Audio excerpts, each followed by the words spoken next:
Can you tell the difference between this swing and this one?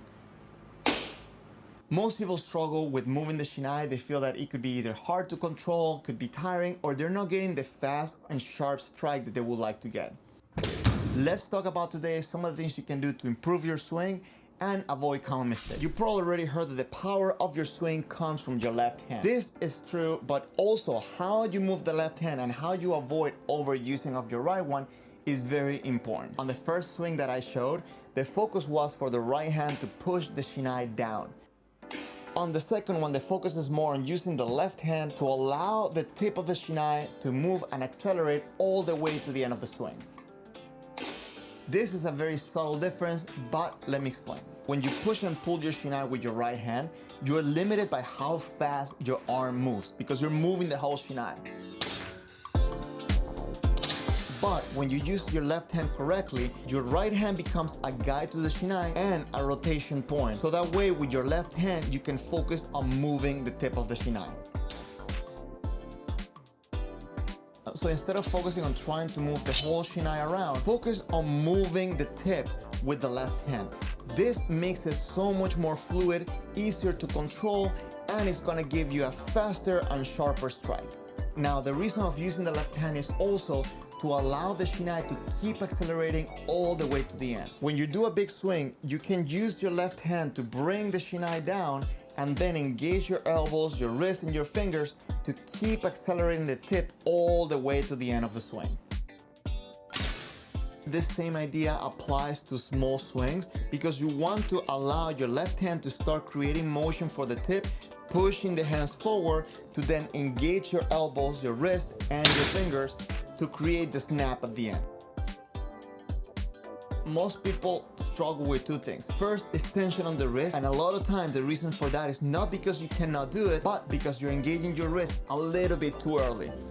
In a big swing, if you're overextending your arms right at the beginning of the swing, you're gonna take away your ability to move your wrist at the end.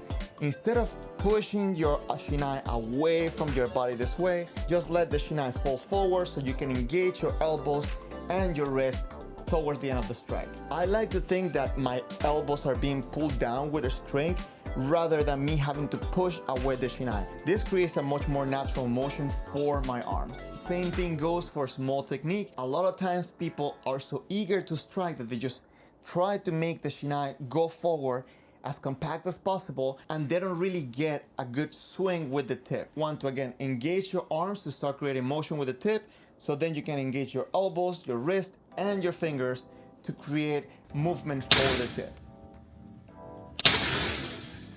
Now, the second issue most people struggle with is tension, especially on the shoulders, and after they hit, maybe if they get deflected, they cannot avoid but to follow where the Shinai goes. A lot of times this happens because too much tension in the shoulders. If you tense up your shoulders, you're essentially connecting your Shinai with your body, and wherever the Shinai goes, your body will follow. Instead, what you want to do is make sure that when you can do your swing, your shoulders are not overly tense. A big reason for this is because people tend to turn their arm inwards as they strike, and this creates that tension in the shoulder. Instead of pushing in and turning the arms inwards, you want to just allow your hands to be away from your body and your elbows down. This will create a much better balance and an easier way of moving your Shinai. I have to say that the impact is really tied to your footwork. That's why I'm working on a footwork guide with tips and drills to help build better, sharper footwork. If that's something that sounds interesting to you, make sure to comment the word footwork below, or I think I can link up somewhere here the guide. Moving on, the first exercise or drill I like to do for this is katate-tsuki. We're not doing this ki in order to push the opponent. We're not doing it in order to go out with a lot of power or trying to push the opponent back. We're doing it to understand the motion of the left arm. You want to start from your kamae, raise your tip, and as you take a step forward, you want to engage your arm, elbows, wrist to land the tip of your sword so you can get the feeling of what it is to push forward without overly pushing into the opponent, and with good posture and the right motion with the snap.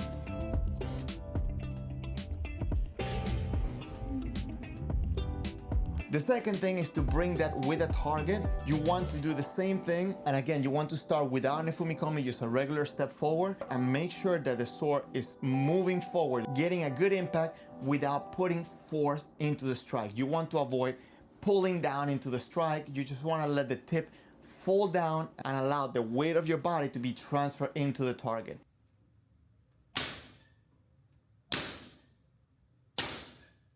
As you start building up confidence with this, you can start making it more farther and farther, where you can start putting fumikomi and eventually transition into using both hands for the strike.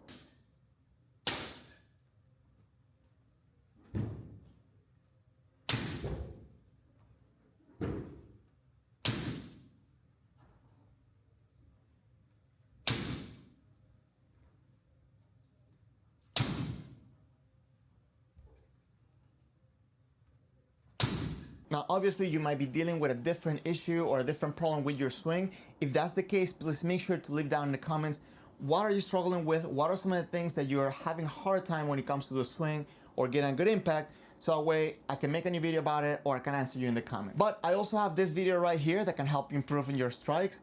If you haven't, please, if you got some value out of this video, make sure to like the video and subscribe if you haven't. Thank you very much for watching, and I'll catch you guys in the next one.